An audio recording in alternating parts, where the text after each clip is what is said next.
Welcome! My name is Debbie and this is Pouring My Art Out for the Lord. And I'm going to show you how to make a simple fabric cover that is so versatile. You use it for any kind of journal and it takes less than half an hour for you to make from start to finish. Sound good? Here we go. All right, so let's make the cover. So I wanted to make a cover very similar to this one. It's just a very simple fabric cover. It's one piece of fabric on the outside, another piece of fabric on the inside, and sandwiched in between you can put whatever you want. This one I used plastic Amazon packaging. I have made this also with a piece of batting in the middle there, like a stiff batting. That looks good too, works good. There's no fancy sewing or flipping around. It's just very rugged on the outside. There's no finishing on the outside. It just is allowed to fray, and just very simple, but I think it really looks good. So to do that, this time I'm going to use a piece of Amazon packaging again, but this is the paper version. But inside, I guess this one's not really open. Maybe when we cut it, well, I'll show you what's in there. But this one has, you know, some padding kind of little dot things inside. I'll show you when we get in there. So I decided I wanted my cover to be 12 1/4 inches wide and 8 3/4 inches tall. I don't want it to be super large compared to my pages. See how this one is just basically the same size, and I like that. You know, if you have a tab or something, it sticks out. I don't want it, you know, really floppy on the edges here. So I'm going to make this one the same. I'm going to make my pages are usually 8 1/2 inches tall, so I'm going to do 8 3/4, just add 1/4 of an inch, just, you know, for a little bit of margin.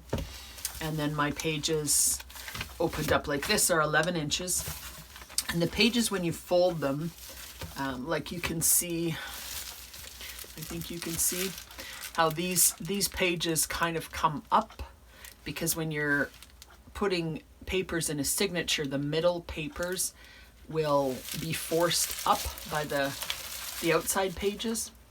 I don't know if that makes sense or not, but like these pages only come up to here, but the middle pages, it kind of comes up to a little, you know, a little bit of a point or a little bit of a bulge there. So I want to allow for that. So I think if I do 12 1/4 inches, that gives me an 1 1/4 divided by 2. So that's, what is that, 5/8 of an inch, I think, on each side, a little bit extra. So that's what I'm going to use. So if you make just a journal with folded over 8 1/2 by 11 pages, you can follow this exactly. If not, just take what I said and figure out your own measurements.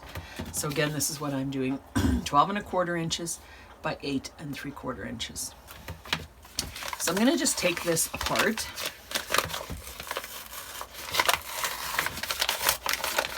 Because I just really want one layer.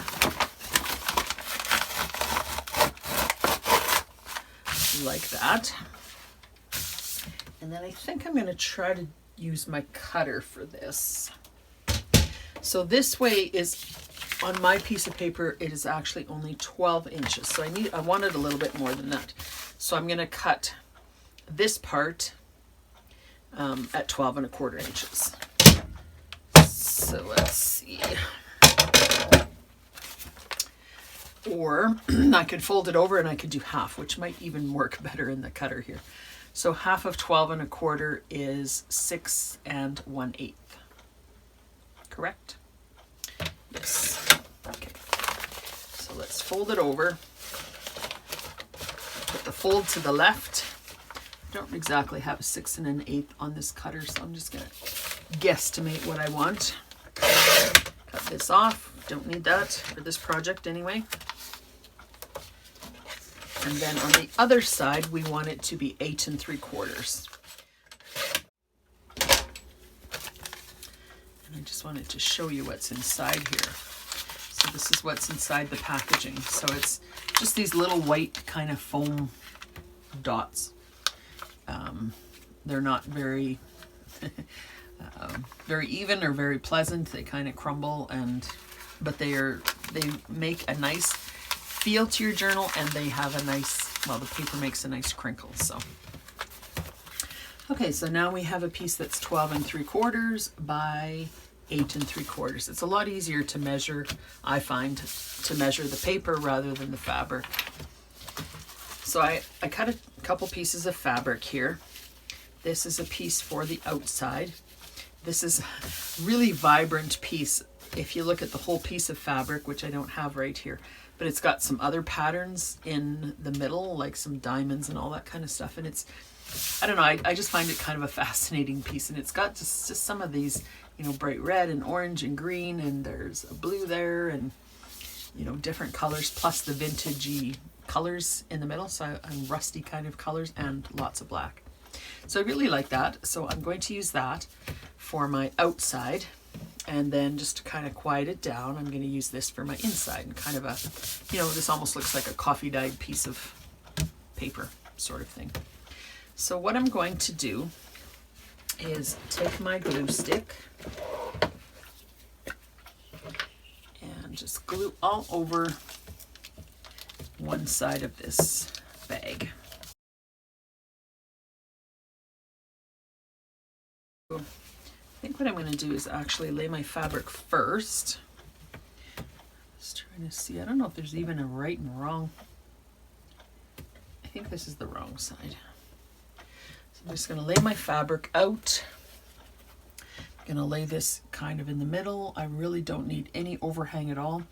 If you're using fabric that you're, you know, it's kind of expensive fabric that you want to really conserve your fabric, don't cut it first. Just put this paper down on your piece of fabric, and then you can cut directly around it. You don't need any margin at all. Then what you can do is you can cut with just a regular scissor, or you can cut, if you want, with a zigzag scissor. If you use a zigzag scissor, you know, the ones we used to have in sewing, like this, pinking shears is the technical sewing name. You can use those as well, and that gives a little different look and not as much fraying. Maybe I'll just use that one this time. So I'm just going to cut just the fabric on the outside edge here like this.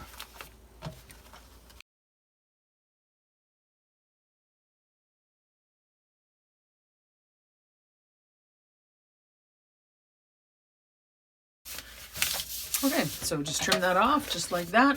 Perfect. Now we're going to put glue on the other side.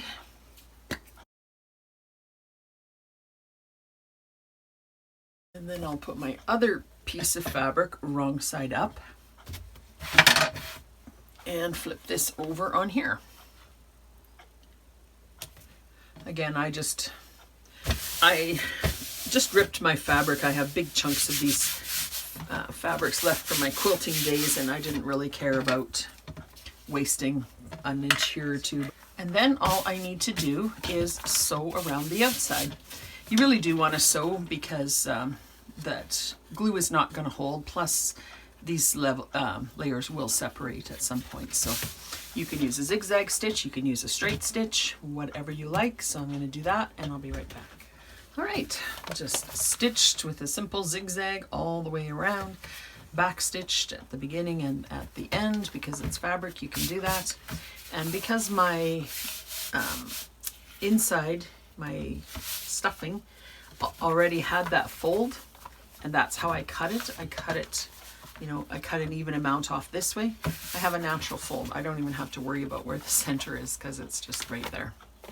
So then I can just put in my signature. So in my signature, like I normally do, right in that spot, like this one here, I stitched it in. I just still even have this on the outside of this one.